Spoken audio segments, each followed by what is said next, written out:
This week, Monzy Merza from Krogel is with us to discuss the right and wrong way to use AI in the SOC. Then in our topic segment, we ponder the question, how much AI is too much AI? Finally, in the enterprise security news, we cover the latest funding. The TrustWave saga comes to a positive end for TrustWave. Android 16 could help you evade law enforcement. Microsoft is kicking third-party antivirus out of the kernel, giving AI some personality and honesty.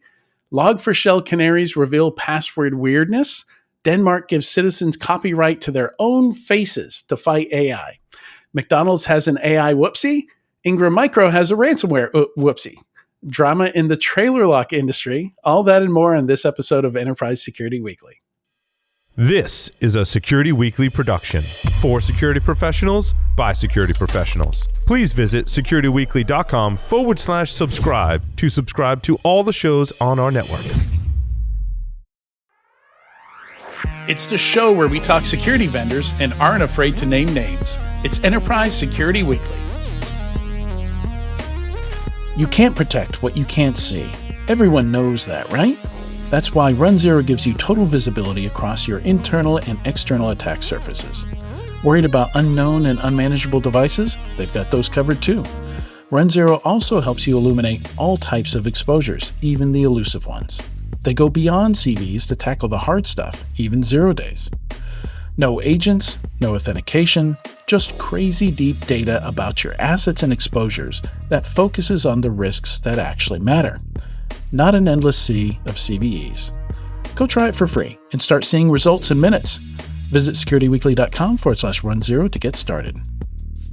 Do your end users always, and I mean always, without exception, work on company-owned devices and IT-approved apps?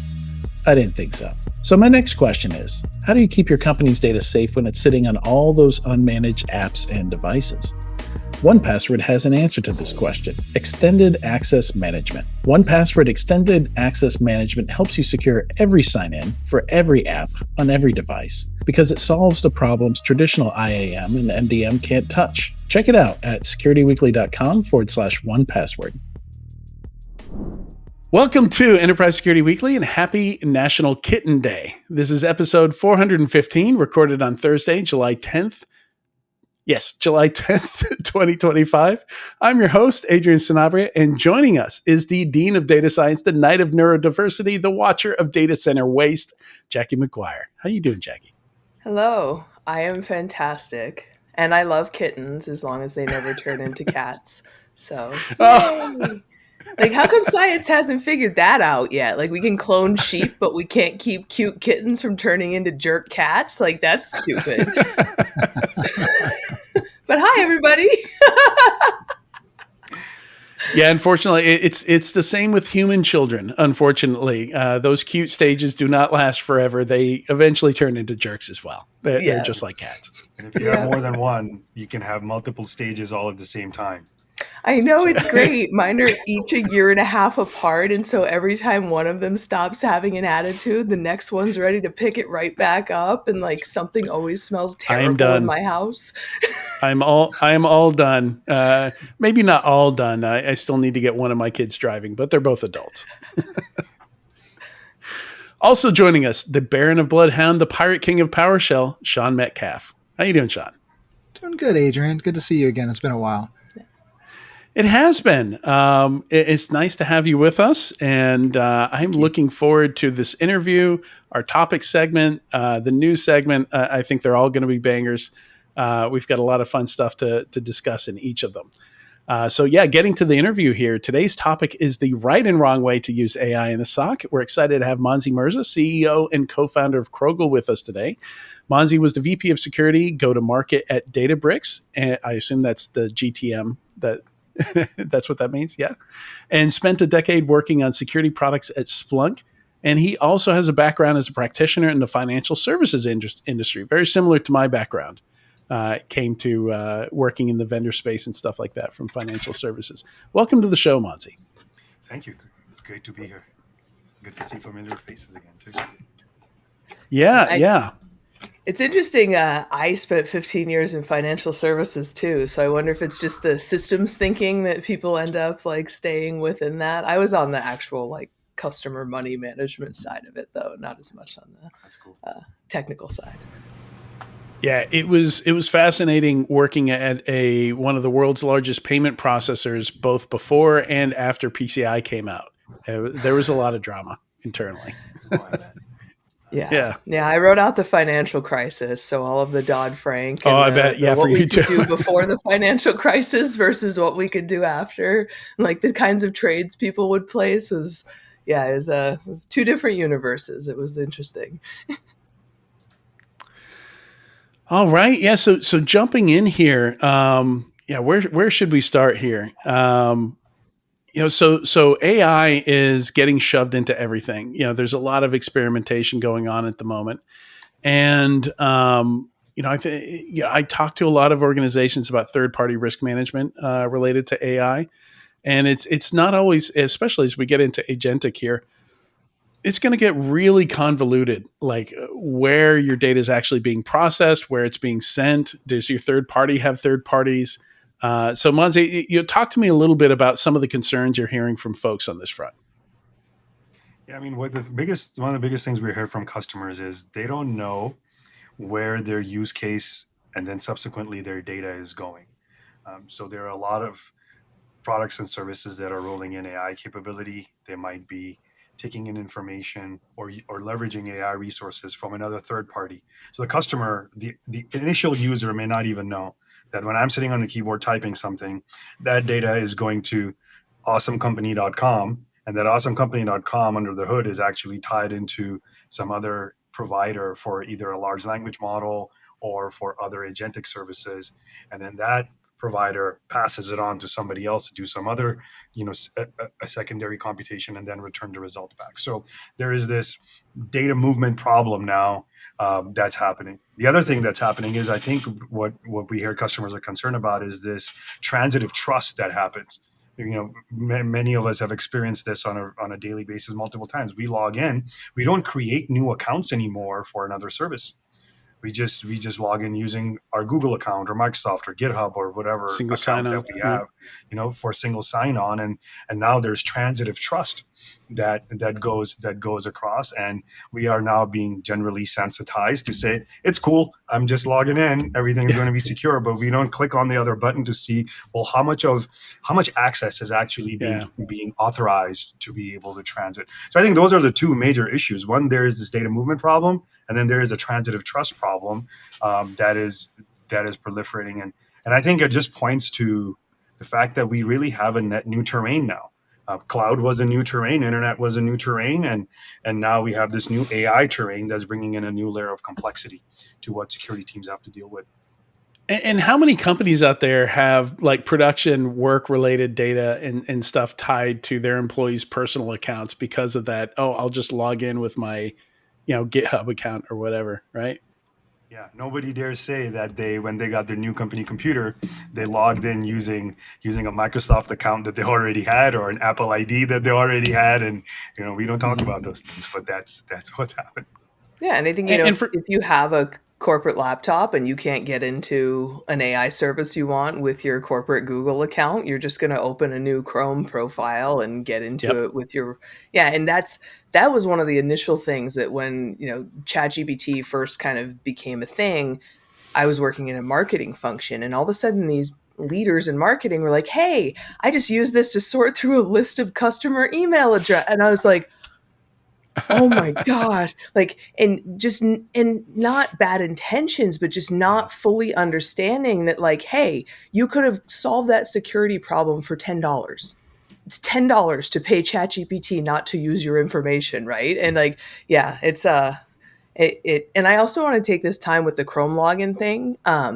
I've had this issue with LinkedIn where with LinkedIn, you don't even really have to push a button and it will open a new account if you are signed into Chrome and you accidentally navigate to LinkedIn's website on a Chrome profile. And I've had to go in and delete duplicate LinkedIn accounts like 8, 9, 10 times because of this issue. And like, how much of an identity nightmare is that I've got all of these duplicate, and they've got my picture because it pulls my picture from my Google profile, right? And so like I'm unintentionally creating all of these, loose ends on the web that somebody could very easily Jackie clones.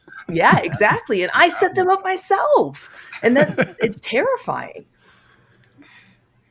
More Yeah. than one me is terrifying, but how easy it is to achieve that is even more terrifying. Before we go much deeper here, Monzy, for context, tell us a little bit about what Krogel does, why you founded Krogel. Krogel is an AI SOC agent, and it works on tickets. So when an alert or a ticket comes into your SOC, Krogel automatically gets that ticket and then he triages it, investigates that ticket. Customers also use Krogel for threat hunting, and they also use Krogel for automatically analyzing advisory. So like a CISA advisory that comes out, or you have a cyber task order in the DoD Intel community, Krogel can get that task order and automatically execute that task order against the different data sets that you have. And we have customers in the Fortune 500 organizations, as well as in the well-resourced government organizations that use Krogel today. And maybe two like big feature things I want to call out in terms of just being a practitioner. A lot of folks listening are practitioners. We've all struggled with data normalization challenges. You have data looks one way in Splunk, looks another way in S3 buckets, looks another way in your Databricks repositories and stores.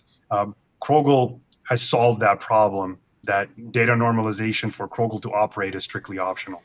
And so we build a knowledge graph of the enterprise estate for the data. And the other thing that we do, the big problem with AI, I'm sure we're going to get into this, is this explainability and transparency of what the AI is actually going to do. So in Krogel, we solve that problem by creating processes that are inspectable. And as Krogel does its work, at each step that it takes, it documents the work that it's doing inside of a ticketing system, so people can understand what is doing behind the scenes. So as a consequence, customers are using Krogel to analyze tens of thousands of alerts, per week, and across lots and lots of different use cases: cloud security use cases, threat intelligence use cases, threat hunting use cases, across their diverse environments. At the end of the day, I'm sorry, go ahead. With the end of the day with that, is it giving information to the analysts, the SOC analysts, or is it doing something first and then saying, "Hey, I did this"? Is it filtering and provide and escalating through that triage process, or is it also doing things in the background? Yeah, it's doing two things. It's sort of both sides of that coin.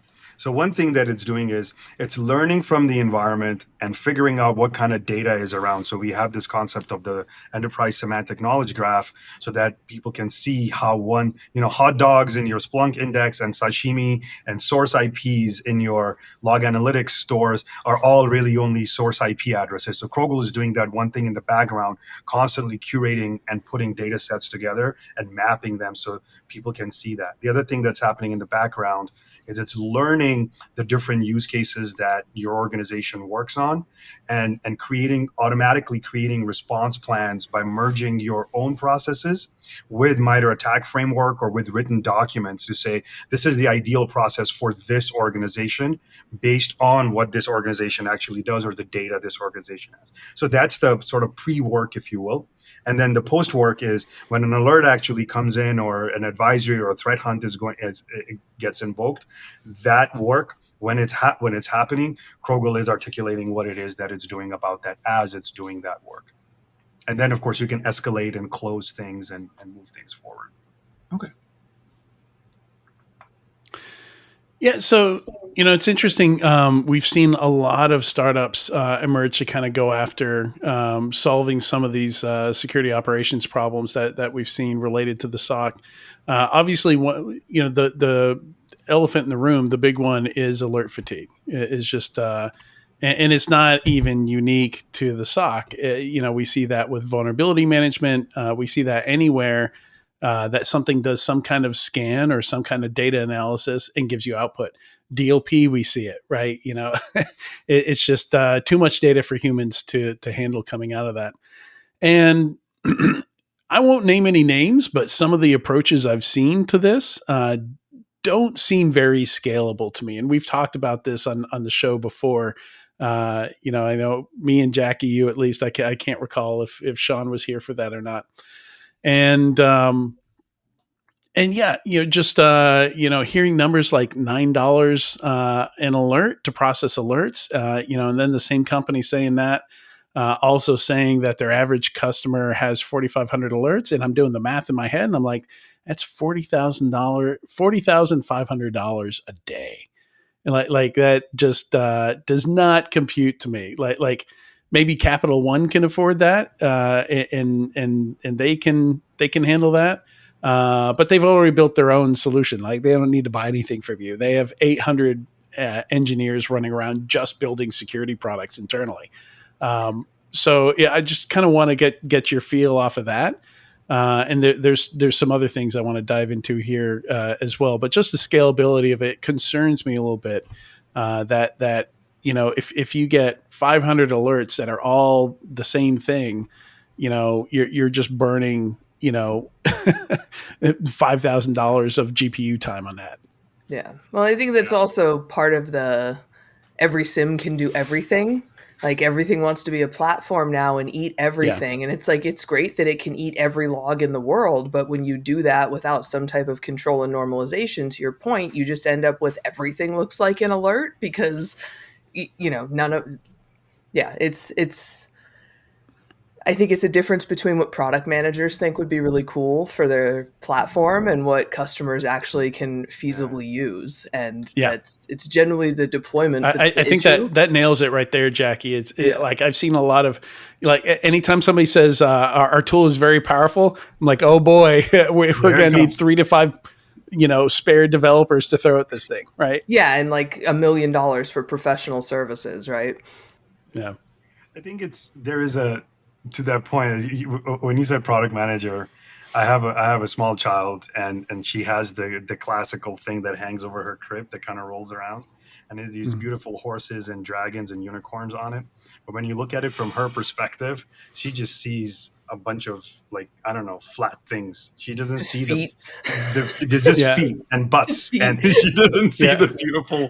She does, from her perspective, she's not seeing a beautiful unicorn. A mobile. We call it a mobile. Exactly. Yeah. And I think that there is a higher level kind of a problem or thing that's happening when I meet with a lot of customers and ask them, like, what's your frustration with the product that you're using? They say, well, it is clear to us that the person building the product has never done our job. And I think that is sort of the base principle, and that bleeds into how the product is built, what it does, how they charge for it, and how they imagine it to being as being used, and that layers into a whole bunch of things, like especially in like the pricing area, where charging customers for per alert. I mean, first, from a Krogel point of view, we don't do that. We charge by the workspace that Krogel is attached to. So in Jira or ServiceNow or in a case management system or in a SIM, you always have these ticket workspaces. So Krogel gets attached to a workspace, and Krogel, just like a human, gets, is part of a team and gets attached to that team and does the work on that team. Krogel behaves that way. Now, if that workspace has 5 tickets, if that workspace has 5,000 tickets, if that workspace has 1 user, or if that workspace has 70 users, it doesn't matter. Because coming as practitioners, I spent almost a dozen years in the nuclear weapons lab as a researcher, and then worked in financial services too as an analyst. It's like charging based, like, imagine the responsibility that you're taking on and the audacity of saying, if you don't pay me another $1, I'm not going to investigate this alert for you. That's crazy. I mean, forget the money part of this. It's like, do you want that on your conscience, that you could do something about this and you didn't because the meter wasn't on? And so we don't do that. I think those kinds of models are very unreasonable, and and beyond unreasonable. They're naive. They're disconnected from the reality of what's actually happening. We saw it with SOAR as well. Like the first generation of SOAR products, it was like, I've been looking at the budget here, and we're going to need you to automate less. Okay, it's getting expensive. I think that's why doesn't we make any look sense. at the world from sort of a growth mindset and from this abundance mindset. Like, one of the things that when we created Krogel, one of the conversations we had with ourselves was, what if we could create a product that would make every security analyst as effective as the entire team? Now, there's a lot of smart people listening to this. That's a ridiculous proposition. Mhm. But that's the kind of North Star where we say, well, what would we actually have to do? Because when you look at an operation, you guys worked in 24/7 operations. I worked in 24/7 operations, follow the sun models. Is what would that really take? And people keep saying, oh, there's not enough people. Well, there are plenty of people. There are not enough unicorns. This is the only industry that expects somebody to understand email headers, authentication, PCI and HIPAA, and the multiple compliance zones that this organization lives in, and understand the user community, the business users in this organization, and understand the tools, and be able to write, query And languages six for different multiple query tools. languages. So Yeah. that was the statistic when I started researching to do my job at Cribble, was like the average tier 1 SOC analyst to do the discovery they need to do to triage an alert has to know 6 query languages just to go That's wild. through, SQL and all of the different places that things might be it Kibana, and it's just untenable. And then you see these people just flaming out after a couple years because who the hell wants to spend their life writing search queries? They think they're going into security and they're going to be like hunting down nation state actors and like catching people in their tracks. It's like, no, you're going to be hunting down something that happened 6 months ago and you just figured it out. It's, yeah. And I think to your point, there's so much of that can be normalized and automated away, but OCSF, right, was one of the biggest disappointments because it's like, oh, great, we're all going to have this common schema that we can talk in and it's going to solve all the problems in the world. And now there's just a bunch of memes about how we have too many schemas and now there's one more or too many schemas. But yeah, I don't know, there's no economic incentive for for-profit security companies to fix these problems, right? Because keeping you in their platform, not talking to other tools is kind of what they're supposed to do, right? I think from an operating model, that was so when we made this broad claim to ourselves and said, make every analyst as effective as the entire team. That was the first thing that we said had to be solved if we were even going to scratch the surface on this problem. Schema normalization cannot be a requirement for security teams. There's too many data sets. There's too many query languages. You just can't do it. So we have a patent on that for being able to analyze non-normalized data for security use cases. And that's an important problem to solve. It's not sexy. It's not all AI, but it's operationally, that's an important thing. Query generation that is representative of the data that you actually have is another important problem. I remember when we used to get alerts, the first message that would go out is, who knows how to write query to do X in tool Y? And then somebody would invariably chime in, well, Bob is really good at that, but he's off today. And but I remember this other snippet, so here's a copy paste. You go try that. So those are the kinds of things I think we have to, as a product that we are working on with our customers to get rid of, because those are table stakes. Those are operationally sensitized, and that's I think it's time to serve the user community in that way. Does Krogel actually provide that kind of one interface to rule them all, where you can query Krogel and say, I want this query to apply to these different data sources? So the way Krogel works is that, one, it will automatically generate the queries for the alert that it's receiving to investigate the alert. So the user in that scenario doesn't even have to ask to create the query. It will follow a kill chain methodology to investigate the alert. So that's pattern one. And then it'll document all of its work and show you exactly what query it ran against what system, so you can inspect and argue over it. The other modality is the user can type into an assistant interface to say something like, search for all emails that Bob got last week, and then Krogel will generate the query or even execute that query for you against the appropriate system that has the email data, system or systems that has that email data. So both of those modalities exist. And I would say for the pane of glass problem, pane spelled PAIN, there's too many of them. And so one of our customers actually runs Krogel completely headless. So people don't even log into Krogel. They already have their workflows. They use Jira. They have all their data lakes. They get all their documentation and everything else. All the work that happens inside of Jira. And Krogel just does his work in the background. And because we learn from sort of the human experience, right? Imagine every security analyst starts to create like their own interface to the rest of the business. Because that's really what security tools are proposing. Like every time a new security tool gets introduced, they're like, oh, here's another single pane of glass. It's like, no, dude, we don't need that. We already have like all these panes of glass. Just work with the one that we care about and where we live. And so we've used that modality. Lots of open API access into Krogel. There's a CLI. You can use it the way you want to use it.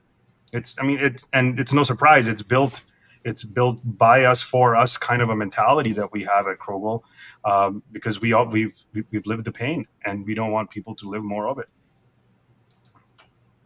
Yeah, I always thought natural language to query, that was kind of one of the lowest hanging pieces of fruit, and that doesn't necessitate an LLM. You can get that done with a pretty efficient SLM and some small amounts of documentation. So in terms of being able to quickly, and this is where like I think it's interesting because I've read that, like younger Gen Xers and older millennials are actually dealing with the AI revolution better than Gen Alpha and younger millennials are, because we've been through .com, we've been through all of these things that were going to replace us.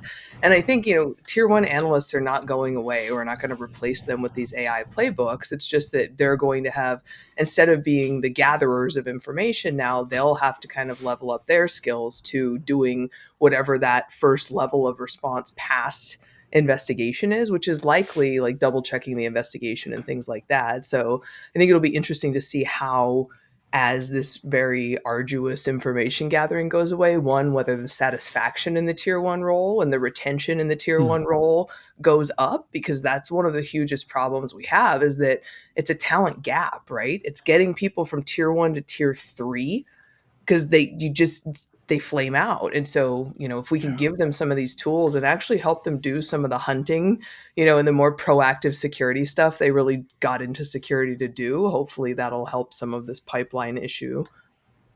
Yeah, I think when we look at, so I'm going to make a possibly controversial statement. You guys tell me if this makes sense.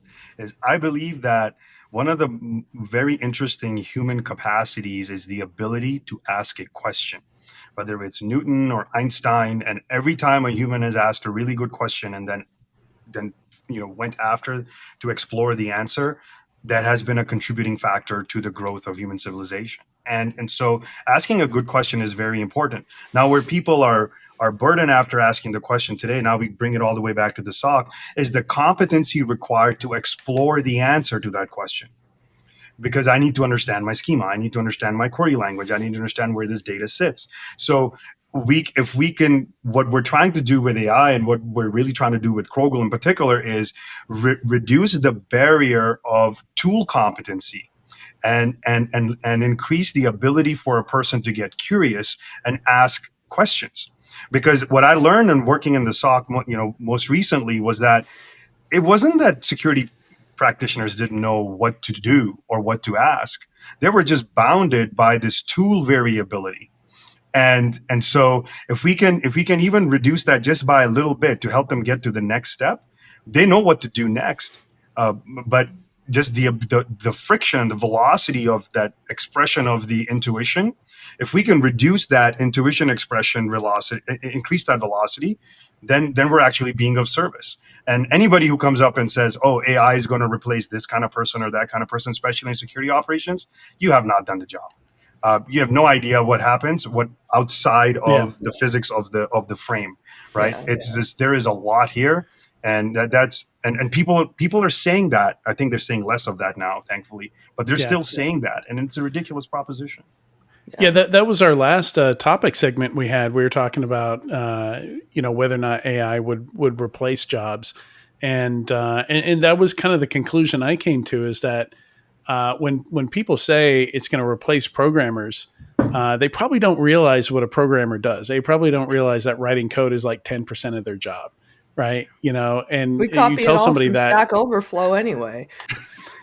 Yeah, right. So it's not even that big of a switch to have AI write the code for them instead of Greg on Stack Overflow. But it's and I think that is something that's kind of lacking in a lot of these jobs. Is even like when I used to pen test, If you came to the pen testing firm I worked at, you would get very different results depending on which pen tester you got.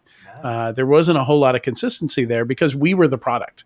The sum of our experience and everything we knew about computers, what attacks we were good at or not good at, what tools we were good at using or not good at using. You get a lot of different results based off of that. And I think in general, like how people are productive, how they do their jobs isn't well explored or well understood in a lot of places. So now you've got AI as a tool in your hand, and companies are trying to apply it without that knowledge of, okay, what is this person's job? If I break it down, what are they doing all week? Well, nothing. And that's to your point, Adrian. Yeah. Like there's so many bullshit jobs. There's a lot of think nothing that's actually going a book, on, sure. right? Yeah. And that's corporate America isn't ready to admit that like the person you're paying 125 grand a year probably actually works like 7 hours a week. And the rest of their Krogel time isn't going to any of the meetings that person was going to, right? Like, that's exactly right. But probably still getting better work done because it's not in those meetings. Yeah, but I think the reason for Krogel and the way we built the system very purposefully was to learn from what the analysts were actually doing and make the collaboration window faster. It's just so that when Bob and Alice do their work and then Tom comes along, Tom should be a beneficiary of Bob's and Alice's work. And so Krogel Under the Hood is built that way to constantly collect and learn from different people are doing and combining that knowledge such that every time that task comes up again, regardless of who's working on it, that task is sensitized by the work of others. And that, I think, that's really the superpower. That's really from a product building point of view, is a deep appreciation of the analyst that we can do well only when we pay attention to what the practitioner is actually doing. Yeah, even if it's not faster, like there's so much value in that consistency and the ability to remember, oh yeah, we've seen this before. We've worked this incident before. And this was the outcome of that, and being able to leverage that knowledge, because it's really tough to do for humans to just hold that in our heads. And even if we do write it down, it's really hard to use that knowledge because it disappears. We forget where we wrote it down, where we quit our job and take it with us. That's like, there is so much key person risk in every single SOC. Like every SOC has a TED, and Ted's the only guy who knows how to do something, right? And then if Ted gets hit by a bus, they're just screwed because nobody else knows bus COBOL, factor of 1. Or nobody. There's just these random things that only people know how to do. Yeah, Adrian, to your point, like the ability to document those things and, to use something to say, here's how Ted did his job, and what he usually did is the first 5 steps when he did these things. Like that kind of surveillance I can get on board with. Well, it's contributing, right? And some people, one person that I spoke to about Krogel, they said, well, then what you should do is you should show everybody that Ted is doing a lousy job and Alice is doing an amazing job. I was like, whoa, you're chasing the wrong dog here. The guns need to point at the bad guys. You have people who are working their butts off. We're trying to do the right thing. What you want to do is you want to combine the sensitivities from these two and learn from what these two are doing, so the next time this happens, they're both better. That's the approach that you should be taking, because I have not met a single security practitioner who wakes up in the morning and says, I'm really going to go screw some stuff up today. Yeah. We're all passionate guardian mentality people, and that's why we're in this business. And so I think there is this great opportunity to bring different people's ideas and knowledge together. We had this happen to us last week in a customer environment where the customer said, why did Krogel execute a query against my EDR system? And we don't have this particular EDR vendor in our environment. And we were like, well, sorry to report to you that you do have this EDR vendor in your environment. And there is at least one person on your team that knows that you have this EDR vendor in your environment, which is how we figured it out. And like an orphan agent, man. Like everybody's got these like random ass agents still hanging around. So these kinds of things happen. So these are practical things, and we can all get better from them. Yeah. I'm sorry, we've run out of time. We didn't even get it. You spoke several times, I think, to the transparency, the observability, which I think is something that's increasingly important when we've got AI agents in our systems to answer those kinds of questions. But this has been a great conversation. Thank you so much. Thanks for joining us. Thank you, Adrian. Thanks, Sean. Thanks, Jackie. It's good to see everybody. Thanks. All right, stay tuned. When we come back, we're going to discuss how much AI is too much AI in this week's topic segment. Imagine a world where every threat, ransomware, supply chain attacks, zero-day exploits is stopped before it can even begin. ThreatLocker makes that world a reality with a zero-trust approach to cybersecurity. By giving you granular control and every executable in your environment, ThreatLocker protects your business around the clock. No more guessing, no more gaps.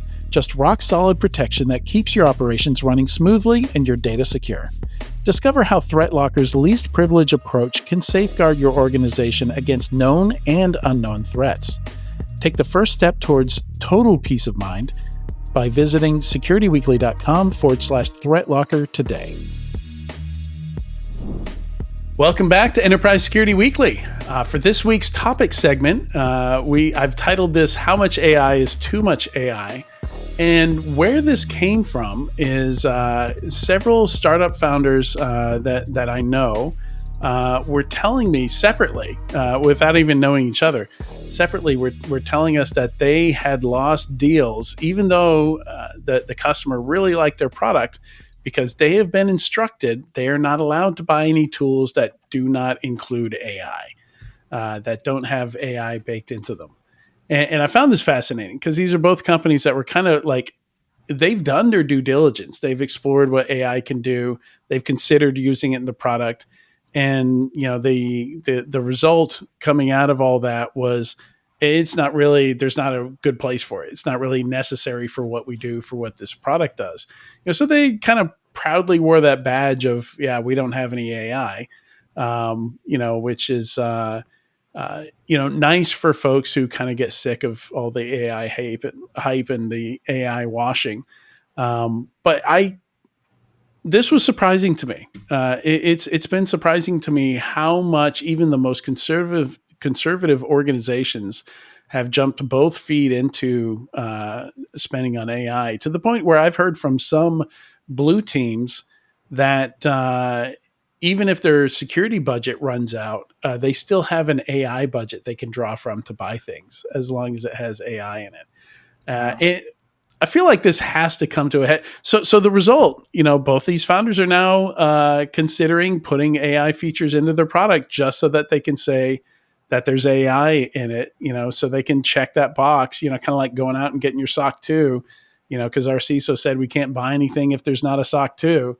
Even though we know it's not going to change anything. Like Nobody's going to read it. We just need to make sure it's there. Exactly. It's just one of those check boxes you have to be able to land a sale, to close a sale.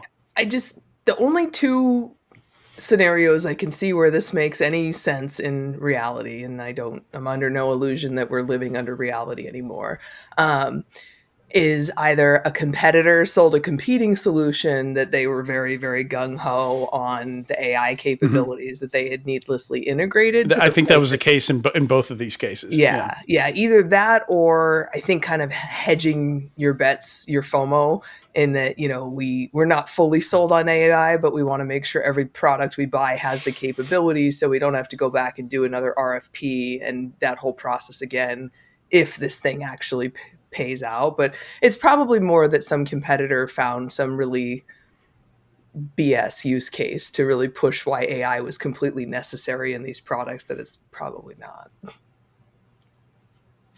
Your thoughts, Sean? How would you handle this? I think that it's the buzzword. I mean, we went through this with blockchain, right? People were trying to figure out how to get blockchain into it. We've kind of been dealing with AI for a while, but it used to be called machine learning. And so now we have generative AI, which is quote unquote true AI at this point from what was out before. And I think that a lot of companies are trying to figure out how they can differentiate their product with how they use AI. But at a minimum, I think it's an interface issue, just like we were talking about in the last segment, around how do you develop queries? How do you query? How do you interface with a system? And if they are bringing AI to it so that natural language is a little more, it makes things easier, then yeah, absolutely. That makes a lot of sense. And that's probably the first use case there. I mean, no one wants to have to learn a new query language from what they've been working with before. But at the same time, too much AI, absolutely. I mean, not everything needs AI, just like not everything's going to work with blockchain. I'm keep throwing blockchain out there because that was the last big thing that we had that we talked about. Everyone was like, we use the blockchain, but trying to shove a square peg into a round hole is not going to automatically solve problems. It's going to make things more difficult to use. It potentially could make it something that is just less useful, and less productive for people. It's my take on it. I've seen comparisons to the metaverse as well, and Oh, that really? everything was going to be in the metaverse, and it turns out it's Yeah. just a bunch of 12-year-olds playing gorilla tag because that's really the most useful thing there is to do on an Oculus. I actually saw Zoom is rolling out some metaverse integration, like looking at people's faces flat on Zoom isn't creepy enough. Now you can look at their shitty avatars instead. Yeah, so I agree though. I think it's all a hype cycle, right? And it's one of Yeah. those things that And what I Facebook hate about it completely though. renamed themselves after the metaverse. They went Oh more than yeah, all yeah. in. Like people Yeah. got crazy. Yeah, it's going to be the same thing. Like how many people are now .ai at their Oh yeah. websites, and it's like Yep. really like it's I don't know. But again, It- during the .com era, how many businesses raised $10 million because they just added .com? I guess now it's just .ai and you're good to go. Right. Even this platform that we're recording on, Riverside, I use this also. I've got my own Riverside that I use to do another podcast that I do for a vendor, and they added this turn yourself into a baby, or an alien or whatever feature, and it's free for a limited time. And already, like I keep looking at it and thinking, like it only works for short clips. I'm thinking, okay, like maybe it would be fun just to see what we would all sound like, if like it would be fun to use maybe once, and I think a lot of the VR headsets had a lot of this as well, where like it was fun to try once. I tried it out; it was really cool. Absolutely no motivation to use it a second time, and it's, especially if it's not going to be free forever. If this is just introductory, and now you're going to charge me for this thing that I don't really need, and just because you could do something with AI doesn't make it valuable. Right. And I think that one of the challenges is if executives are pinning bonuses to how much AI they're making sure that contracts contain or products have it because they think that it's going to be some sort of workforce reduction, Yeah. or productivity gain or reduction AI in means force. efficiency, right? Right. I mean, Microsoft has laid off another 9,000 people, and people keep pointing to AI as potentially something around that. Well, maybe not. I think Well, it is, but not in the way that they're thinking, because Right. they're not selling much AI. AI is not making them money. These are the people building like the Copilot features and stuff. Like some of it's Xbox and it's gaming folks as well. But, Right. but I think it's the people actually building the AI features that nobody's buying. So yes, AI did result in some of those layoffs, but not in the way that you think. Exactly. Yeah, and that's kind of what I worry, Adrian. To your point with, even if we don't have any more security budget, we have AI budget. But when that project implodes, where do you think that red figure is going to be taken out of? It's not this imaginary AI budget that just spun up. It's going to be that freaking security budget. And Right. that's the thing that I think and a lot of CISOs and people who are budget holders worry about is there will be a whiplash when a lot of these projects implode, spin out of control, rack up six-figure cloud bills without anybody realizing it.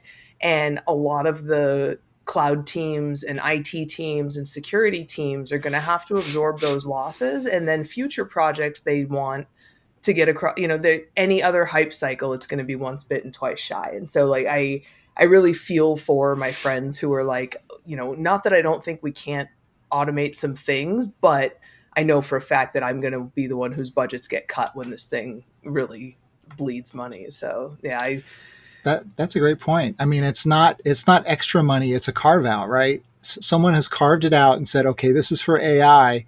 There's no extra money on the table. It's getting pulled from somewhere. Just like with cloud. Cloud was another big one where it was like executives were saying, if we're not going in on cloud in these areas, then, there's not money for you. Yeah. Yeah. It's not like you're pulling it out of profits, right? Yeah. Well, and I think it's Yeah, of interesting course too, not. because even because of AI now, we're actually seeing a little bit of a backlash against cloud. Because AI is so expensive in the cloud, to your point, cloud was never supposed to be And a full privacy issues. pivot.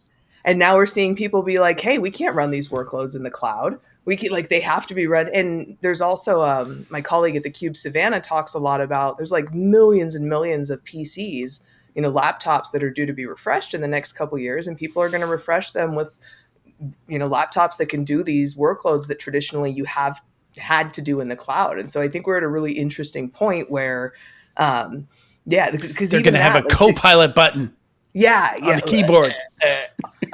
recall.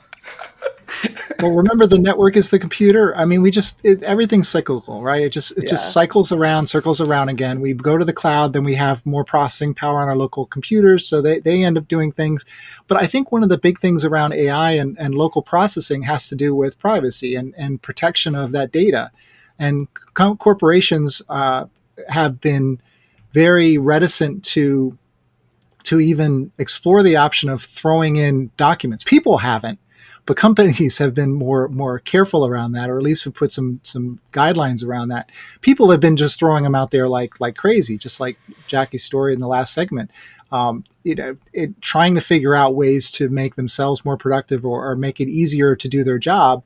They're just picking whatever. If ChatGPT can do that, they're going to use that. If Claude's going to do that, they're going to use that. They're going to pick something. But it's not going to have the data protection and privacy protections that it should have if there isn't a corporate sanctioned AI, I guess is another way to say it. So, I mean, policy is the first step in all of this. And then technology is the thing that empowers the policy, or at least that's the way it's supposed to work. So I think companies are going to have something around this to go, here's how AI should be used. Here are the AIs that we authorize from a security perspective, from an operation perspective, from a budget perspective. And when they do refresh their computers, maybe they can leverage AI a little bit better because their computers can handle at least some type of LLM that has been approved by corporate.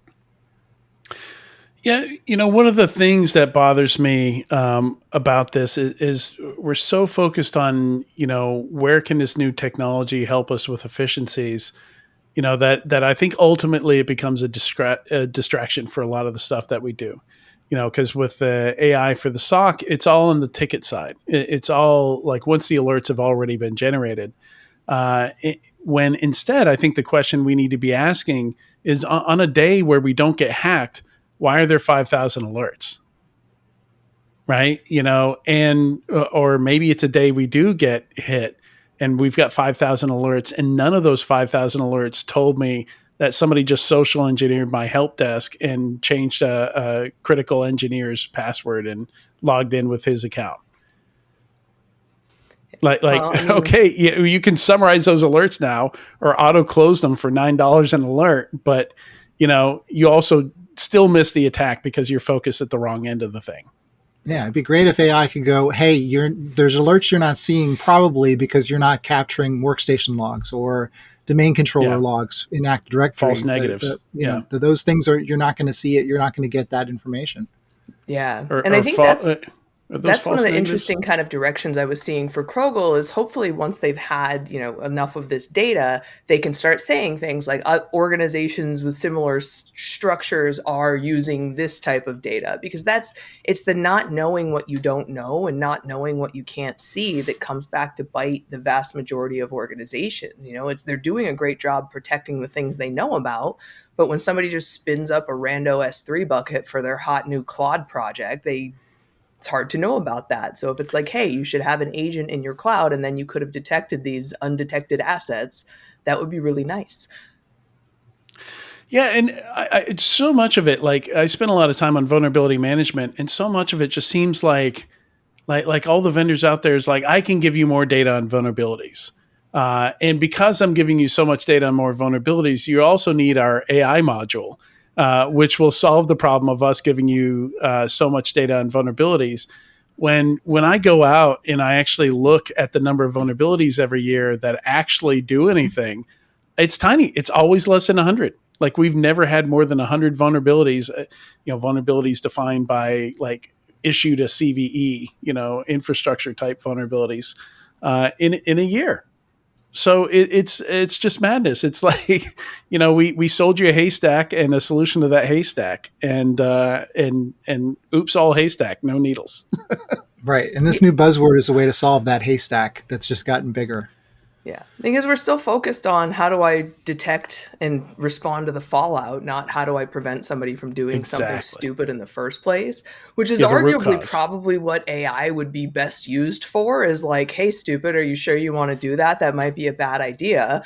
But we'd rather use it to, like, this is the problem, is that for security companies who make their money on numbers of alerts, data coming in, that there's no Yeah. economic incentive for them at all to prevent all of those logs from coming in the Yep. first place, right? That's where we have to figure out how to trick capitalism into doing the right thing in most of these situations, because there's an active disincentive for them to make things easier.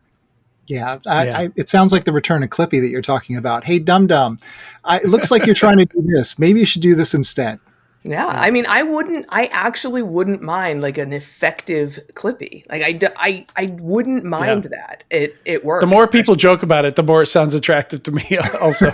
Exactly. Yeah, like anybody who actually lived with Clippy, like I was like 10 and he helped me because I didn't know what the hell I was doing. So, I think the sheer ignorance of most people who are the source of data breaches, I just think it would be, we need to start addressing behavior and really admitting that there's a conflict between the actual source of problems and the way we're trying to address the fallout of them instead of preventing them. And, education isn't going to do it. It's just not. You have to, unfortunately, surveil people and tell them they're doing stupid things. I don't understand what passive voice sounds like. I need help. I need Clippy. And with that, that's all we have time for in this week's topic segment. Stick around. We'll be right back with the weekly enterprise news. This episode is sponsored by Fastly, the application security leader and edge cloud platform behind many top digital experiences. Fastly helps organizations deliver and secure online experiences for their end users through a modern, developer-friendly approach to security. With their next-gen WAF, bot management, and DDoS protections, teams have the tools they need to ensure their applications and APIs perform at their best without sacrificing speed or reliability. Discover how Fastly transforms security into an enabler for digital innovation at securityweekly.com/Fastly. Welcome back to Enterprise Security Weekly. Now for the Enterprise Security Weekly news. You can check out securityweekly.com/ESW 415 if you want to follow along as we go through the news, or for links to the articles we're covering, or for my stupid comments. 415. It seems like just yesterday I was regretting not playing around with episode 404 and 403. And I was thinking the same how did we thing get when to I looked at the show 415? notes. I was like, what? How many weeks has it been? Where the hell? What happened? That's the way summer goes.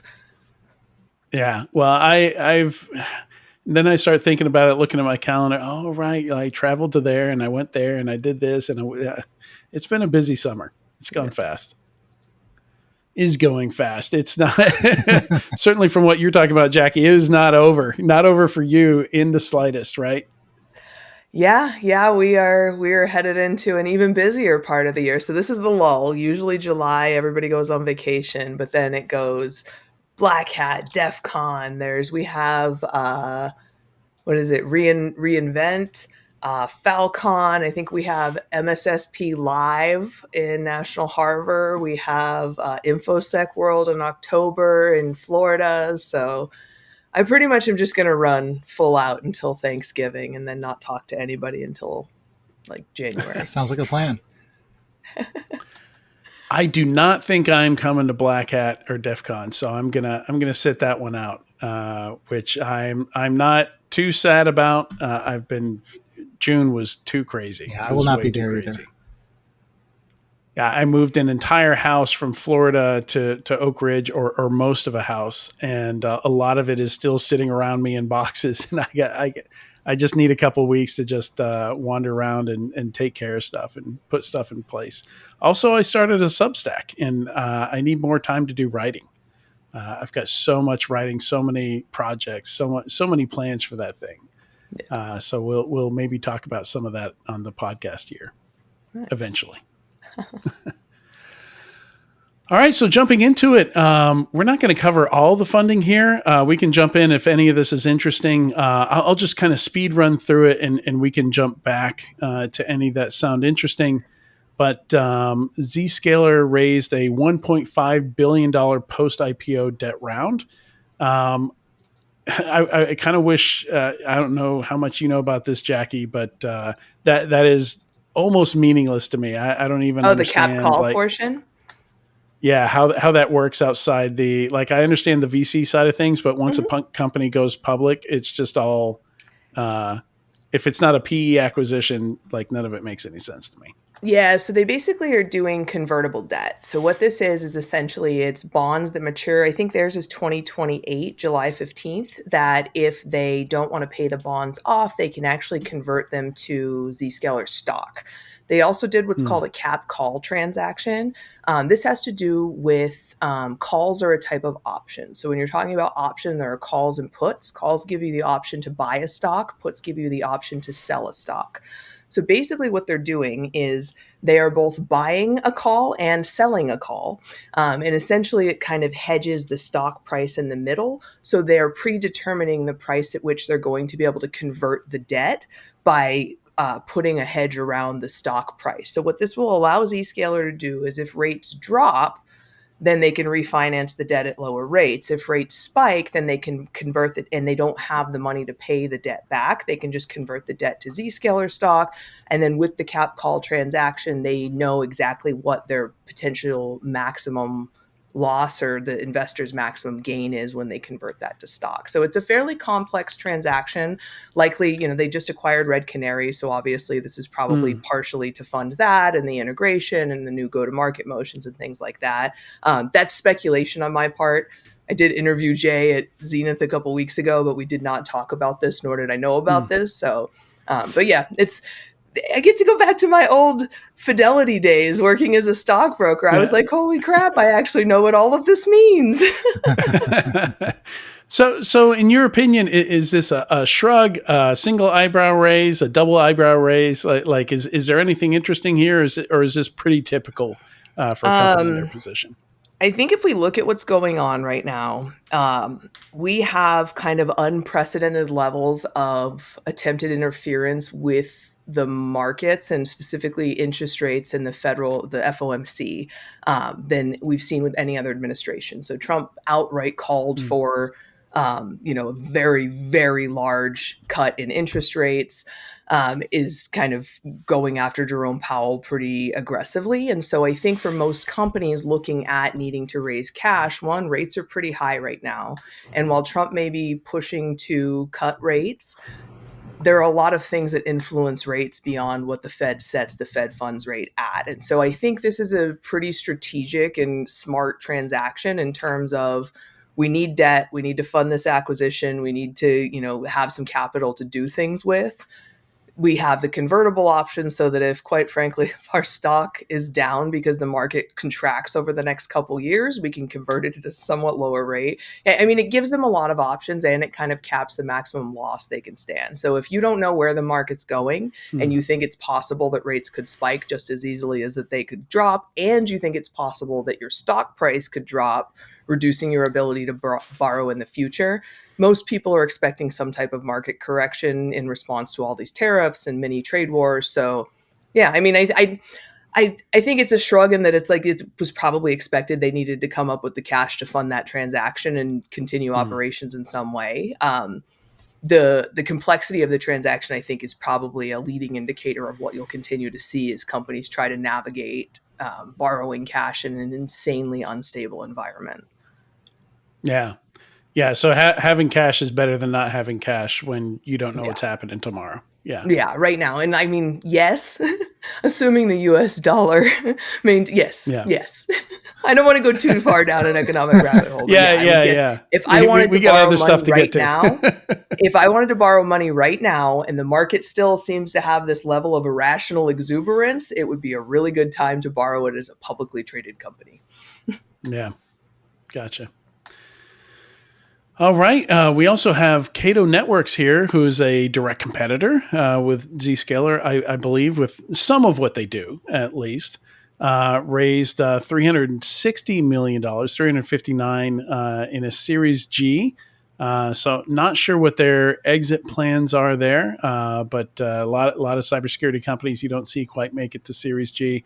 SASE vendors seem to be pretty self-sustaining and pretty lucrative. Netscope, talked about IPO as early as 2018, 2019, something like that. And they just haven't needed to. And they've made a couple of statements. They've raised some money anyway and said, we didn't need to raise it, but, we figured better to have it than not to have it. So Cato may be benefiting also from, the sake of that market being like 100% saturated and pretty lucrative. So don't know what their plans are there. We also have Expo, an autonomous application security testing platform. I remember reading some details about them a couple years ago. I forget what those details are now, but this is a $75 million Series B, which is a pretty hefty Series B.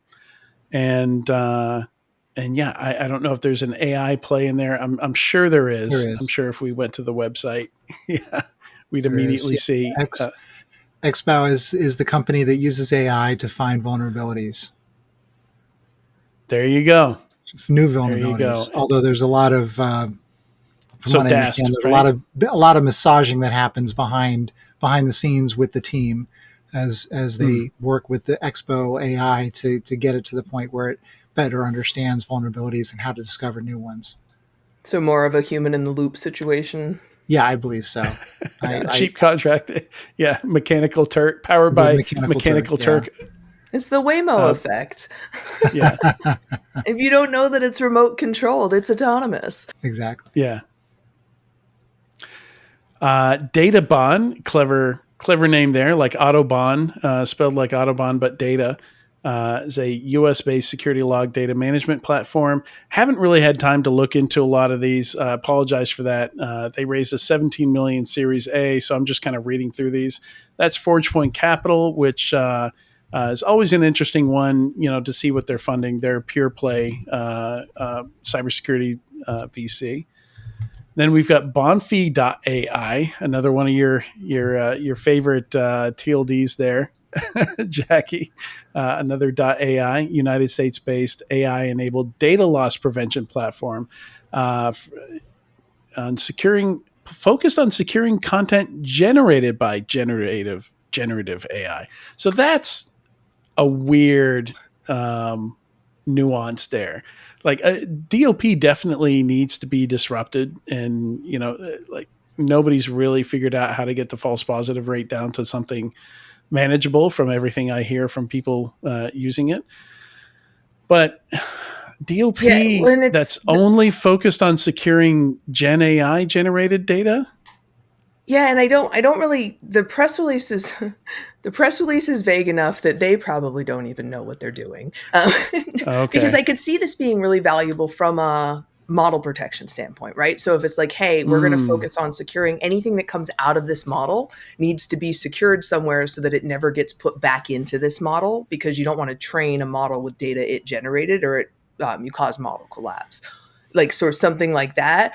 It also talks about like trust and things like that. So I'm not sure if it's also like validating what's being generated. I don't know. And this is, I mean, they give some examples here that just sound like standard DLP. They say, for example, the Bonfi platform can analyze emails, including attachments for sensitive data such as trade secrets and login credentials. It can also monitor output from ChatGPT and Microsoft 365 Copilot to ensure that data security policies are met.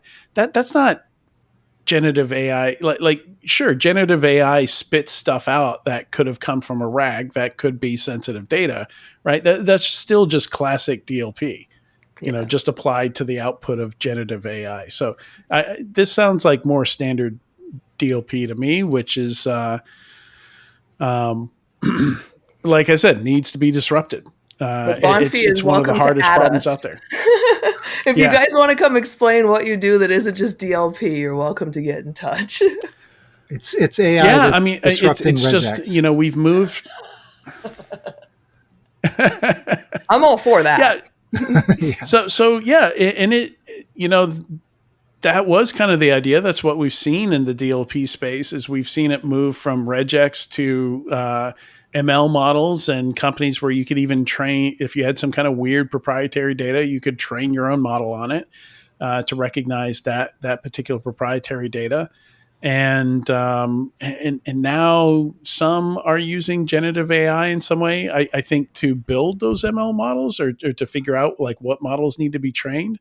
So it seems like we should be moving in the right direction, but I've still never in my life heard anybody say anything positive about data loss prevention. So we'll see. I've heard some salespeople say good things about data loss prevention. That doesn't count. That doesn't count, Jackie. Has to come from a customer. All right. Command Zero, United States-based security operations and investigation platform, raised a $5 million venture round. And I'm surprised this is all U.S.-based, except for Cato, which is Israel. But I imagine we'll see a lot more announcements, that probably dry up now between now and Black Hat. And we'll see a lot more funding and acquisition announcements when we get there. And speaking of acquisitions, TrustWave finally found a home. So things have settled down there. To remind folks, Singtel acquired TrustWave back in like 2012, something like that, 2013. I forget exactly, somewhere in the 2010s, and had them for about a decade, spit them back out, and for much less than what they originally bought them for. It was somewhere between $1 and $2 billion, the original purchase, and then it was like an order of magnitude less than that when they spit TrustWave back out 10 years later. And then there was an announcement that TrustWave is going to merge with Cybereason, but then a bunch of drama happened with the CEO. Merger didn't happen. And so now we know Level Blue just announced that they acquired TrustWave. And it actually came out of that, the bad deal with Cybereason. When the folks at Level Blue saw that happen, they saw an opportunity to jump in and make a play. And seems like it would be a good place for TrustWave to land. It seems like there's a lot of complementary stuff between the two. Yeah. It says it'll make them the largest pure play in the market, MSSP. Largest pure play managed security services provider, yeah. With 2,000 employees and over $1 billion in revenue. I don't know about that. There's, Accenture is pretty big, right? Like there's some big ones out there. Well, yeah. Arctic is Wolf Accenture alone is pure pretty play big. MSSP?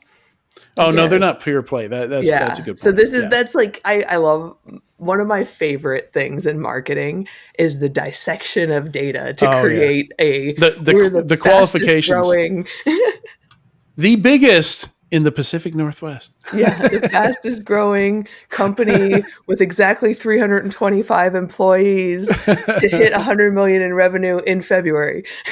That's veteran owned. Yeah. There's all kinds of qualifiers you can throw in there. Yeah. But cool. I mean, I think, we've talked about this before. I think we're going to see a lot more managed services, managed security services. This, again, we were just talking about Zscaler picking up Red Canary for very similar reasons, and that companies just can't manage their own security anymore. Arctic Wolf is over 3,000 employees. Dang. Wow. Yeah. Yeah. And I just think, I think it was Wendy Whitmore from Palo Alto I'm trying to remember who I interviewed at RSAC that was calling it the services elephant.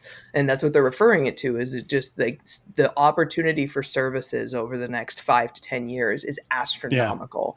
And Yeah. many of the larger players are kind of pivoting towards more of the services thing, realizing that trying to scale up your SEs and your post sales engineers and all of that to service the small and mid-sized customers is just not, it doesn't work, and the customer outcomes are not as good. So I think we're just going to continue to see this. Like, I just don't understand how any company with less than a couple thousand employees is managing their own security. Yeah. Yeah. I mean, coming back to that claim, yeah, I'm less sure about that now. Adrian's calling bullshit. So Sorry, but I think Arctic Wolf is pure play. yeah. Well, same thing, Level Blue. If you want to come talk to us about why your statistic is accurate, we were more than welcome to hear your. They're a very good partner. We've done a lot of stuff with them. I don't want to upset them, but yeah. I am kind of a stickler for stats and claims like that. All right. Anyway, like, I see this as a pretty positive thing. It's a positive thing for Trustwave for sure. You know, things have, I'm sure, for employees seemed kind of rocky there for a while. It's good for them to have, finally have this done, have a direction to go into. They can focus on combining the businesses, getting to work, and meeting. Yeah, I don't know where any of these are headquartered. It'd be interesting to dive into some of the details more there, see where their offices are. Because I know Cybereason was Trustwave was acquired by Singtel, the Singaporean government, and Cybereason was very Japan focused. So, I'd Trustwave imagine is Chicago based, it said in the press release. Yeah. And then, yeah. So I'd imagine there has to be like a big Asian Pacific APAC market here, and maybe some offices out there for either or both of these companies. Yeah. All right, let's move on to non-financial stuff. Something I found really interesting. I don't know if you had a chance to look into this, Jackie, but Datadog unveiled some new AI agents. They already have some AI agents, and I just found it really interesting just reading the descriptions of these different agents that they're introducing. Yeah. So they're taking the approach of kind of creating hyper-specialized agents with different domain expertise. So kind of more of the, rather than kind of trying to create this one tier one SOC analyst to do everything, which we just kind of talked about that strategy, they're kind of more in the, let's create agents that go deep within different verticals and kind of the domain expertise that I think you really need in a lot of SOCs. So I very, very high level read their announcement and have not worked with them at all. But yeah, I think, this is kind of the other way to go, right? We create, and I think this is interesting because this allows you, when you have these more kind of domain expertise based things, that makes it easier to round out teams. Because I think one of the things we don't like to talk about with teams a lot is if you've got 5 people in your security team, there's no way you have every facet of security covered. You probably have gaps. Mm-hmm. Yeah, you can't have an identity person and an encryption person and a cloud person and you just have gaps. And so I think this is... You could, but that person would be very tired. Yeah, and on call all the time, right? Like that. Those are the people that still wear their cell phones on a belt clip that you're like... Multiple cell phones on a belt clip. Yeah, so, I think this is interesting because if I'm a large organization, maybe I do want just like these general information gathering bots that do all the initial triage. But if I'm more trying to solve known gaps, if I just had a security assessment and my advisor told me that identity is a weakness, I think it's interesting to think about these in terms of if you're looking for something to actually serve as kind of a specialist. Yeah, and so some of the agents here, there's a Bits AI SRE agent, 24/7 on-call responder. that performs early triage using telemetry and service context to surface initial investigation findings before responders log in, which I think is pretty cool. Like it just gathers a bunch of data, puts together like a report for you. So you got some of that context, something to go off of immediately. So you're not just, your first 15, 20, 30 minutes isn't spent running a bunch of queries in 6 different query languages across different tabs. So I think that's it's wonderful. Like it doesn't sound too ambitious. Like the way all of these are written, I'm like, I could believe that. Like that's something I can believe in. And it doesn't feel overhyped to me. The Bits AI dev agent generates code fixes, opens pull requests. So that's something we've seen several AI agents focused on that as well. I'm very excited about the prospect of AI kind of helping close out the backlog, like address a lot of backlog issues. Like I would think that gets a lot of engineering teams very excited. And just the Git process, right? The repository process. There are all of these skills that are outside of the real expertise of most people. And, I hate to say it, but literally just opening pull requests, like automating some of those things that are just arduous and take time and take away from the core of your job. It seems so small, but 10 minutes here and there over the course of a week adds up to hours. Yeah. And then they do have an AI security analyst, which triages cloud SIM signals, conducts in-depth investigations of potential threats, delivers reasons resolution recommendations without human prompting. I think the only thing we go back to is these are things are supposed to be starts. And at the end of the day, and Sean, I'm interested to hear your opinion on this. Like, you still need somebody to double check these specialists, right? Like, who is the specialist that double checks the specialists? Right. It's almost like you need an AI to check the AI. And some of these tools, that's exactly what they're doing. Yeah. They are the AI. That's how agentic works with some of this stuff. Is there is like a boss AI. Yeah, if it's a GAN, there's like a discriminator that basically you're submitting what you generate to and saying, does this look right? Does this look right? Does this look right? And it has like an error. Yeah, if the results are in Spanish, that one's going to be like, oh, something went wrong here. Mm-hmm. Yeah. It's the unknown unknowns. And I think this goes back to the conversation we were having with Monzy earlier, in the human element of security is being able to see all of this data and say, what is the question we didn't ask? What is the data we didn't gather? What are the, like those types of things? So there's this delicate balance of like, I have the level 2 self-driving in my car, which does the lane keeping and adaptive, right? I have noticed that I am probably becoming a less safe driver because I am used to my car basically keeping lanes for me. Right. And so I had a rental a week ago or 2 weeks ago that didn't have that. And I was like, wow, I actively need to start learning how to stay in a lane again because my car just does it rumble for strips, me. Rumble strips. Yeah. Well, no, seriously. And so that's always my concern with these tools is like, do we want to automate some of the real shit jobs that burn SOC analysts out? Yes. But like, you still at the end of the day need that next level of skill to be like, okay, this is the information we gathered. What are the outliers? And the people who can still find the outliers, even in a because the prettier the package is, the harder the outliers are to see, right? And so this is creating prettier and prettier packages of data. And you need to figure out what the bits that aren't pretty are. So I don't know. I know it's the classic AI paradox, but how do you keep making people smarter while giving them the information? It's not just AI either. Like I do see that in vulnerability management where somebody will just use EPSS and just trust it, right? Mm-hmm. And they won't spot obvious red flags. Like there's vulnerabilities I call root to get root vulnerabilities, where you look at the prerequisites to exploit the vulnerability.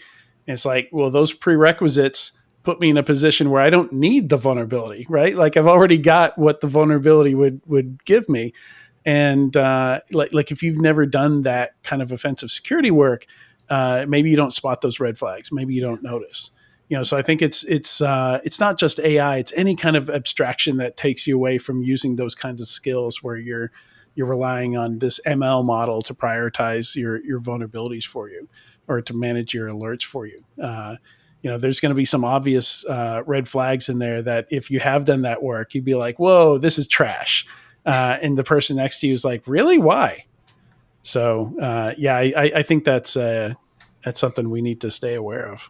It's almost like right, these AIs, at least certain types of AI, need some sort of AI mentor, something that helps them better understand that, hey, this was a good decision, this was a bad decision, this was well done, this was not. Most of them are just looking for human reinforcement too. There's Right. a thumbs up, thumbs down on everything, right? Yeah. I think it's why just did like, you how give do this you a thumbs down? Because And you're my fear is trash. that reinforcement's generally only going to come when something screws up and there's a breach, and then they're Right. like, "Oh, okay, this was a bad decision." And like, how many breaches are you going to tolerate as feedback before you rip and replace with humans again? Yeah. All right. So a couple interesting ones here. Android 16 now has a feature where you can avoid getting trapped by stingrays and other things that pretend to be cell towers. Yeah. So like there's a lot of details here. Like most people's phones can't do it because they don't have the right radios in them or something like that. So there's some technical requirements here that aren't really in place for a lot of things. One of the things that saves you from this is being able to disable completely 2G, your phone from connecting to 2G networks. But I thought this was interesting, that cell phone manufacturers continue to kind of implement these anti-surveillance techniques, despite working a lot with the organizations that would very much like to be able to use these techniques. It's privacy theater. Oh, is it? Okay. It's like the TSA, right? That's not freaking security. It's security theater. It's it's a production for the sake of scaring anybody away who might, like, in the same thing. Like, yes, can I avoid these trunk-based, tower traps? Absolutely.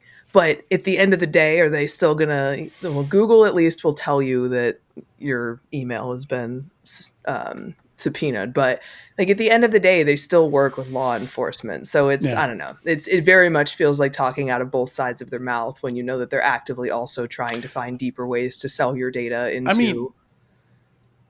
It's hard to say there's one mouth once you've got over 100,000 employees, right? Like Alphabet's a big organization. Yeah. Like I think it's entirely possible to have some people that are very passionate about doing the right thing, and some people that are very happy to give all your data over to law enforcement. Like I think both those things can exist at one company, one organization as big as some of these big tech companies. Yeah. Yep. I do think Microsoft that, is just like we were talking about, you have to convince capitalism that doing the right thing is profitable. For the last 20 years, because of Google and ad-based stuff, your personal information has been the most profitable thing that companies can gather about you. If we can make it so that people are willing to pay for privacy and privacy becomes profitable again, though, I do see, like, for example, Zenni Eyewear, one of the places I get my glasses, they're now selling anti-tracking glasses, like anti-infrared, anti-facial recognition eyeglasses that actually stop most cameras from being able to do the biometric measurements. So I could see if privacy becomes something that people are actually willing to spend money on, then maybe, hey, this will become a bigger thing, because you're not going to get Google to do the right thing across the company unless it's profitable, right? And it's interesting. It's like, okay, like now, hooray, you saved my privacy. Now it takes me 30 minutes longer to get through the airport because like the cameras keep fucking up and they won't let me back in the country. Yeah, yeah. You don't have a real ID. Yeah, I do not. I'll get a passport. They said I could use a passport, so I'm just going to continue to use that. I'm not going to go out of my way.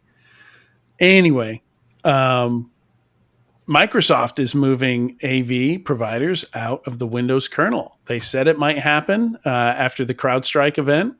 because that was one of the conversations that sprang out of CrowdStrike being in the kernel and causing those crashes. And looks like they're doing it. Looks like they are.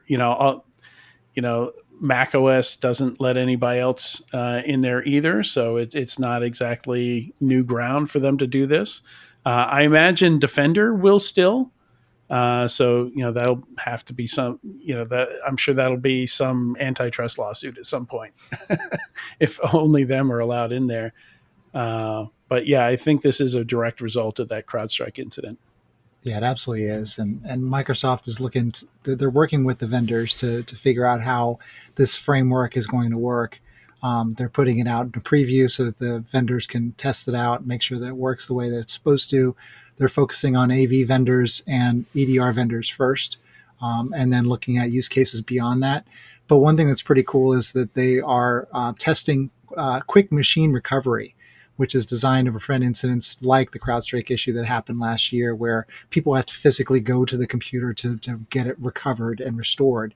And what's interesting about this is it basically will set up into recovery and enable communication to Microsoft and provide the details about what the problem is, why it can't boot, and Microsoft can push out patches via Windows Update for those computers. So that could be a really nice feature should something like what happened with CrowdStrike last year happen again, where you have this massive amount of computers that can't boot and people have to go to them. They can almost kind of manually, they can almost kind of just handle themselves and the resolution directly. Can't wait till an adversary figures out how to take advantage of that. You go to and instead of CrowdStrike, you go and everything's just in a reboot cycle for 3 days. Oh man, don't say that. Not to be the pessimist on the show, but I mean, right? Like, that is what we get paid to do. Think like your enemy, because as soon as I hear that, I'm like, well, how could you use that to your advantage? Yeah, how could this be abused? Yeah. That's how you know you're in security. Is your brain is instantly like, how could I mess some stuff up using this? Yeah, I'm a little messy. Sean, continuing on the privacy preserving glasses conversation, why don't you tell us what Denmark is doing? Yeah, so basically they are enabling automatic copyright for a person's, how their face looks and what their voice sounds like.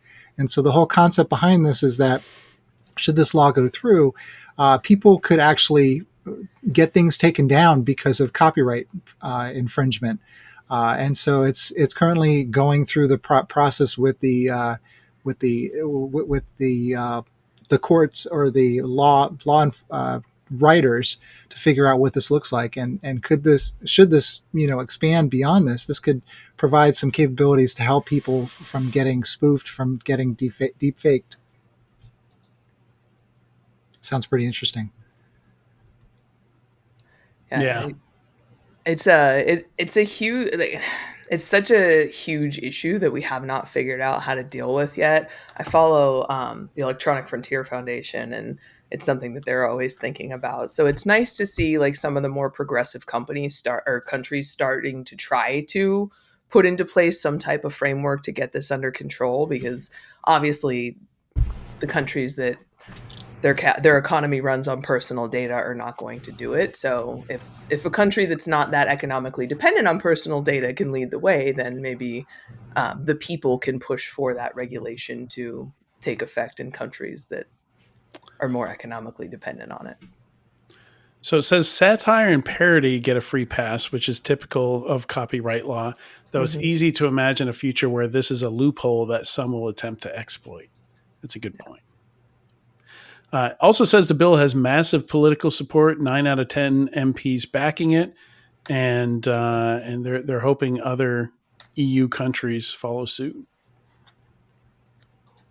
After the Marco Rubio incident over the last couple days, it actually would be interesting to see if there does begin to be more support within our legal and congressional systems for this, because they are the victims of it themselves. Right. Yeah, for sure. Let's pivot to talking about Ingram Micro, Jackie. Yeah. So I brought this up kind of selfishly. So a couple years ago, I when I was working at a vendor and when I was an analyst, we always wrote these predictions. And I think my 2023 or 2023 prediction was essentially that, you know, we are going to create these pockets of concentrated risk within these service providers, because something that I think most people know, but maybe not everybody does, is that you have all these large companies, your CrowdStrikes, your Splunks, your Sentinel ones, all, but most of like 90 to 95%, sometimes 99% of the software that these companies sell is actually sold through the channel and through service providers. So that to me creates these points of very, these basically honeypots and these points of very concentrated risk where there's systemic risk if one of these providers gets hit. So that was just, I wrote about it a couple years ago. It was like, hey, this is going to start happening more frequently. You need to kind of have a fallback plan if your services provider is hit. And so Ingram Micro is one of the largest services providers in the US. And they started having issues. I think it was Saturday. It was a few days before they actually admitted what was going on. And so they've been the victims of a ransomware attack. They're actively working to get systems back online. But yeah, for all of the different customers that they serve, they've all started seeing issues over the few days before they confirmed it. And I think it's just one more example of trying to find a balance between creating spheres of service for smaller companies who really need it and companies who need the help without creating these pools of risk because you have so many companies' services running through one service provider. And it's still taking days for them to tell their employees and their customers what's going on. I've noticed that's a trend with all this ransomware stuff we're seeing. The stuff that this is a new one, SafePay ransomware that I'm not familiar with, but all the scattered spider stuff, like sometimes it's taken up to a week for the company to make an official statement. And Well, these guys are meanwhile, publicly traded. yeah, okay. So they have to. Well, so then that's even worse because they're publicly traded. So with the new SEC laws that have no freaking teeth, if it's a material cyber event, they should have filed. Was it 8K? Is that what it is now? Yeah, it's an 8K. Yeah. Yeah. Yeah. So I'm meanwhile, employees are on Reddit. Like, I work at this company, with an anonymous account on Reddit. Nobody's told us what's going on. We don't know what's going on, but here's a screenshot of what I'm seeing, and it's problematic to take too long to, control the narrative, to make an announcement, that kind of stuff. Like, I understand you want to get some stuff together before you do that, but it shouldn't take a week. In this case, it wasn't a week. It was still a couple of days. It was long enough that there were several news cycles of conjecture before we got anything official. And it's funny because in the public, we usually already know by then. Like everybody's like, yeah, pretty sure it's ransomware because this, and this. Like all the signals are there. Yeah. But yeah. Yeah, it's and what's crazy too is that they're publicly traded. Their stock is still, and they actually just IPO'd like 6-9 months ago, not long ago. I think it was like September of October of last year. And so this is like nightmare scenario, right? You finally IPO, you're like, oh, it's fine. We're going to deal with all the regulatory burden. It's not going to be that bad. And then in 6 months, you're filing your first freaking 8K. Like, Yeah. ooh.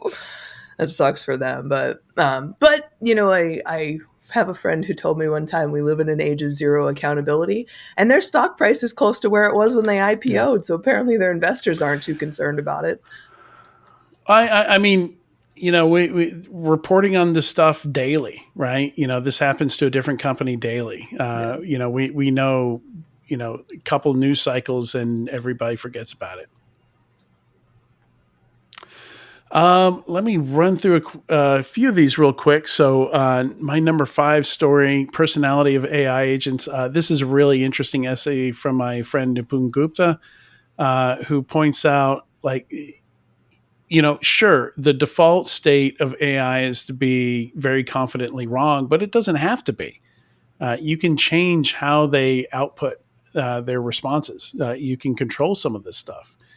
And it's a really interesting write-up, suggesting that more folks should do that. Make it more honest.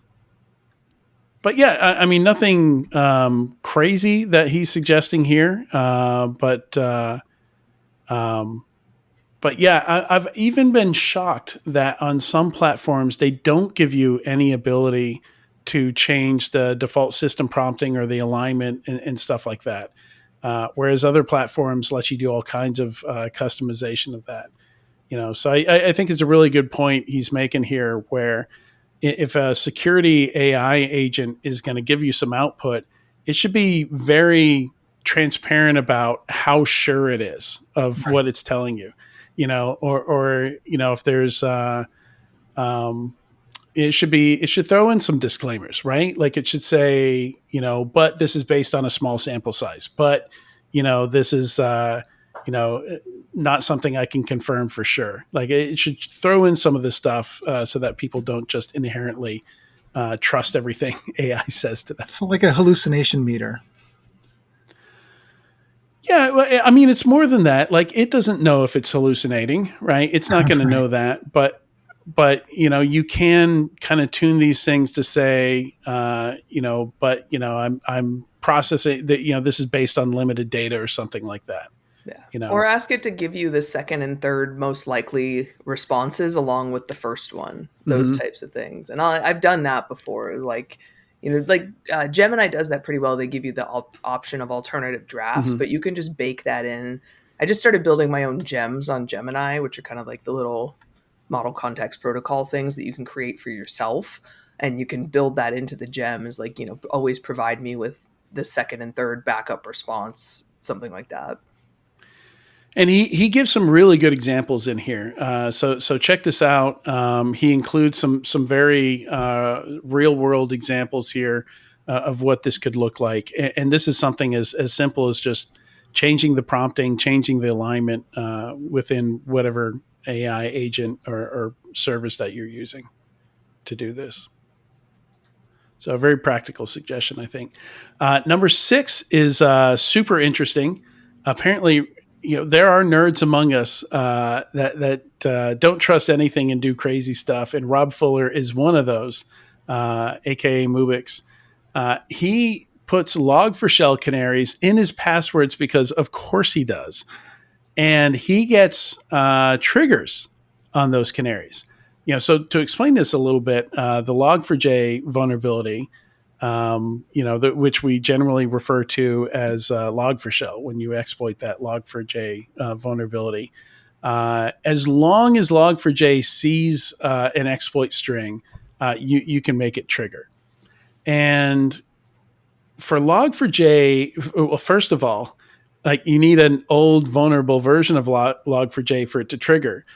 Second, it needs to be reading your plain text password. Third, for your plain text password to be hitting log4j, that plain text password is in an event stream somewhere or a log somewhere. Like there's a lot of red flags here for something in a plain text password to trigger an exploit. Absolutely. I kind of want to quote the Mark Zuckerberg from college thing. They just give it to me because they're idiots. Yeah. Yeah. I mean, there's just this level of assumption that everybody has that when you put your password into some field, it's being encrypted and transmitted securely. And and that's why people reuse passwords, because they assume that there's no way that anybody would ever actually be able to see the password because it turns into little dots when I hit submit. Like, why would anybody ever be able to see my password, right? Yeah. See, I use dots as my password, so I show them. I'm just using M dashes now just to prove that I'm not AI. Mine's all asterisks. I won't tell you how many asterisks though. Right. That's secret. So the squirrel story for this week is just a classic example of the Streisand effect and how every company should be aware of the Streisand effect before they go after a security researcher. In this case, these are physical locks. So Proven Industries posts a lot of media about how strong and secure their locks are. they're taking sledgehammers and stuff to it. And they specifically make trailer locks. And in the comments of one of those videos, somebody said, you should subject this to the poke test by McNally. And McNally is one of those famous YouTubers, social media influencers that picks all kinds of locks and records like how they bypass things. I don't know if he owns the company, but he's involved with Covert Instruments, which sells lock picks, bump hammers, like everything you need to bypass doors and stuff like that. Do physical security assessments, and they replied to that comment with something along the lines of "LOL, he only goes after the easy stuff." So as we know, anytime you put into the ether that your stuff is unhackable or something like that, or you put out a challenge, that challenge will be answered by some security person, by some hacker somewhere, and boy was it. So McNally really went after this company's locks. He can pop them all open in faster than an F1 team can change all 4 tires. With pieces of soda can, by the way, with pieces of aluminum soda can. Yeah. So that's a very common shim material to use. It's easily accessible. It's strong enough to do the job, and it makes a statement. Because everybody has access to a knife or a pair of scissors in a soda can. And my favorite one, he just takes like a dozen of these puck locks, and he's just chatting with the audience with the camera as he just picks one up, shims it, picks one up, shims it, picks one up, like just tears through like a dozen of these things. Some of his other videos, he goes to his Amazon locker, takes out the package of the new lock arriving to him, opens the package, and like right there on the concrete in front of his Amazon locker, demonstrates it. Because they claimed he was faking the videos, and then they tried to sue him. And day before yesterday, they dropped those lawsuits because obviously there's no merit to them. But yeah, do not anger the hackers.